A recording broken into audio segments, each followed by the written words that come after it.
Tengo el gusto y el privilegio de tener esta mañana a don el Verdugo. Ángel, ¿cómo estás? Buenos días.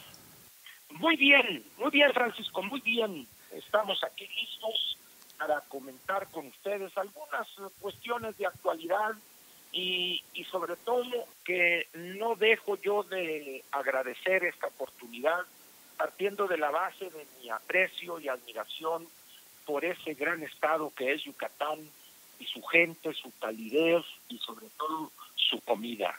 La verdad es que las veces que he estado yo en Mérida, he regresado acá al centro con 3 o 4 kilos de más, lo cual, pues eso se resuelve, pero el sabor de esa comida variada, diversa, es increíble. Vale la pena. Estoy listo y a tus órdenes. Oye, Ángel, vivimos en un país que como plasman todos los periódicos en sus primeras planas.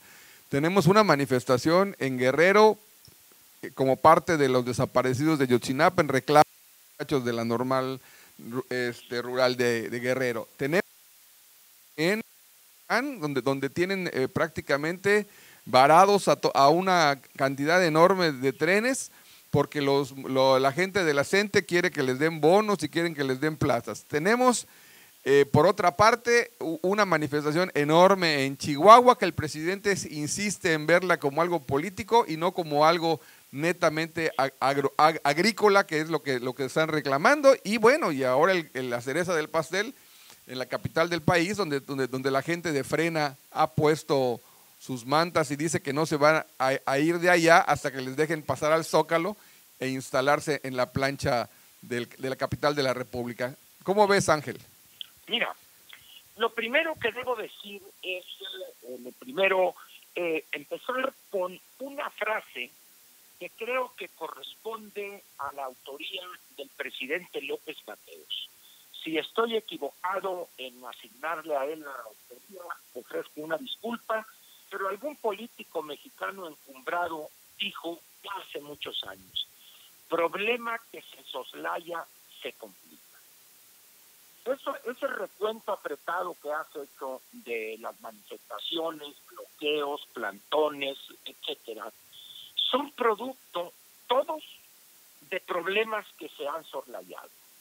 En unos casos de una manera franca y abierta, el desprecio del titular del Ejecutivo y una falta de operación política de quien está en Bucareli, a quien yo llamo el lladrón, esas figuras de porcelana muy características, porque en realidad nada hace, no tiene capacidad de operación política, nadie la respeta políticamente, y él está casi como un florero o decoración en una sala nice, como una figura de Lladró, la secretaria de Gobernación.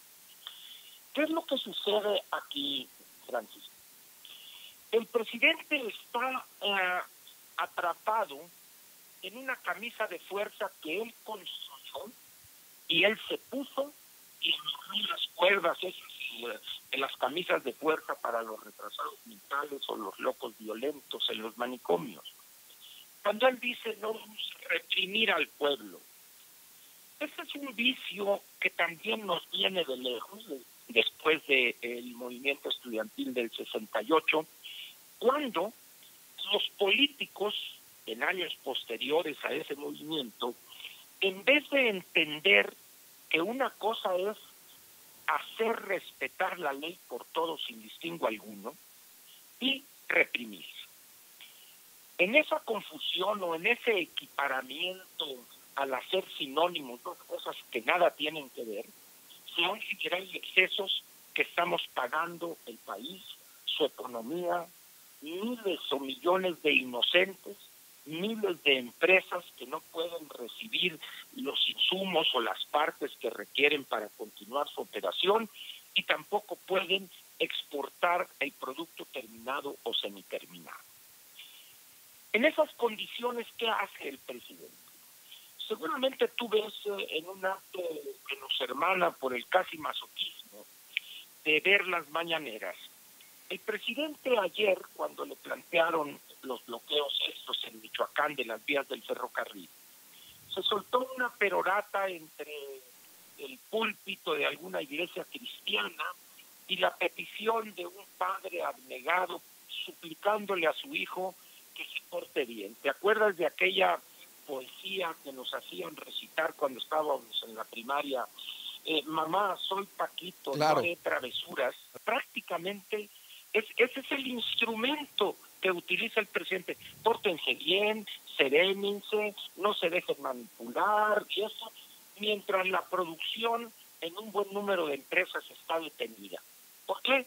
Porque los señores bloquean un día sí y el otro también las vías de ferrocarril para exigir lo que tú correcta y objetivamente señalaste. Privilegios mil, y que el Estado se encuentra dispuesto a entregarlos sin exigir algo a cambio. Y es algo interminable. Ahora bien, cada uno de estos actos de protesta, entre comillas, tienen diferentes motivaciones.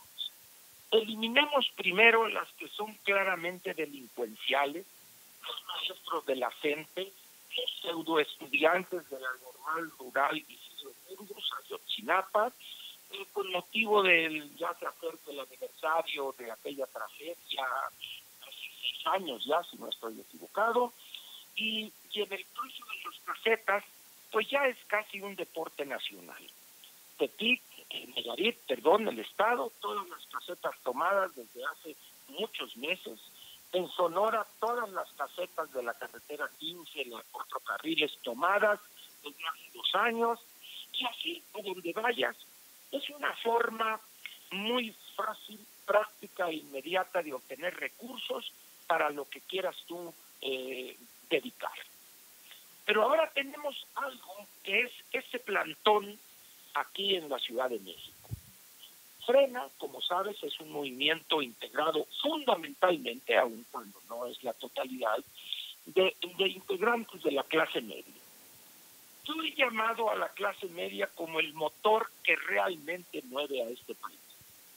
Si tú volteas a cualquier empresa, ahí vas a encontrar al director, al gerente de administración, al de producción, al contador, etcétera, y vas a encontrar que esos son de clase media. Te vas tú a los gobiernos estatales, municipales o en general, y vas a encontrar también esos niveles medios, donde otra vez la clase media, el profesionista que hizo su carrera con muchos esfuerzos y que quiere darles a los suyos lo mejor y por eso se esmeró en estudiar. La clase media, pues, es la que mueve al país y es la que más golpeada ha resultado con este gobierno en estos 21 meses. Y la forma de protestar este plantón, algunos no están de acuerdo porque al final de cuentas hagan justos por pecadores, pero el plantón ahí está. ¿Y cuál sería el problema aquí en esto? Cuando tú haces un plantón de este tipo en las condiciones actuales, eso es importante señalarlo, si no tienes tú cientos de miles de mexicanos atrás de ti que estén dispuestos a apoyarte y a hacer presencia, mejor no lo hagas. ¿Por qué? Porque vas a exhibir tu debilidad y vas a desprestigiar tu movimiento y va a cundir el desánimo entre tus seguidores. Claro. Que es lo que estamos viendo hoy en la Ciudad de México, en Avenida Juárez y un pedacito de Reforma. ¿Y qué hacen los que se botea? Vénganse, quédense, hombre, que estén los dirigentes también, que no se vayan a dormir en un hotel como hizo él en el plantón aquel de Reforma. Una sola noche no durmió en ese plantón. Me acuerdo perfecto con eso. ¿Verdad? Entonces, en esas condiciones, ¿a qué llegamos? Debemos entender que hay nuevas condiciones políticas en el país, con un gobernante que no solo le quiere decir a los mexicanos en qué valores morales deben creer o aceptar. Segundo, que les dice incluso, tú leíste las declaraciones estas donde les quiere decir al doctor Enrique Krause y al doctor Aguilar Camín, decirles que Héctor, regresa a trabajar a dar clases al Colegio de México y con tu columna vives de manera austera.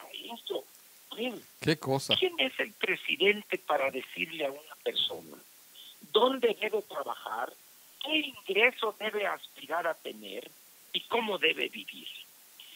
Uno de los elementos más peligrosos en los gobernantes populistas, ¿cuál es? Que primero se meten con tus valores políticos, morales, luego cómo ves la parte política, y de ahí pasas de una manera natural a meterse debajo de las sábanas de los gobernados. El presidente va avanzando en esa dirección. ¿Qué va a decir mañana? ¿Con quién debes cohabitar tú? Es decir, es un afán de difundir un pensamiento único que no coarta las libertades más fundamentales, sino que asusta a los gobernados. Y eso tiene un impacto directo en la confianza de los inversionistas, en el ánimo frente al futuro, lo cual lleva a muchos pequeños, medianos empresarios y algunos grandes a vender sus operaciones en el país y llevarse su dinero a otra parte donde encuentre un ambiente más sano, más respirable y sobre todo de un respeto a la libertad. Ese es el gran problema que estamos viendo hoy y más que viendo, padeciendo. Y el presidente lo hace con un gusto casi perverso, como él dijo hoy, bueno, ya no me voy a reír, dice, porque dice que es una risa satánica. Ahora que dijo jejeje, ahí están sus masacres. Sí, caray. Sí, eso es lo que tenemos hoy en México. Y los estados de la federación van a sufrir las consecuencias por la reducción, en algunos casos brutal, de las participaciones y las aportaciones. Esa es la realidad que tenemos. Y no quisiera yo dejar pasar, para comentarlo contigo y tu audiencia, lo que está pasando y que estamos viendo en la refinería Dos Bocas. De entrada debo decirte que yo desde un principio, antes de que empezara, yo dije, esa refinería jamás se va a terminar, jamás va a refinar un barril de petróleo. Lo estamos viendo, ese desastre, ahí, como conoces bien, cerca de allá de la península, Tabasco es un estado con una precipitación pluvial, o sea, para mí que soy del otro extremo del país, en Sonora, nosotros tenemos prácticamente 4 o 5 años de sequía y uno de lluvias medio regulares. Claro. Pero Tabasco todos los años llueve mucho y las fotos son evidentes. Pero eso crúzalo con una caída otra vez de los precios del petróleo, los crudos marcadores. ¿Por qué?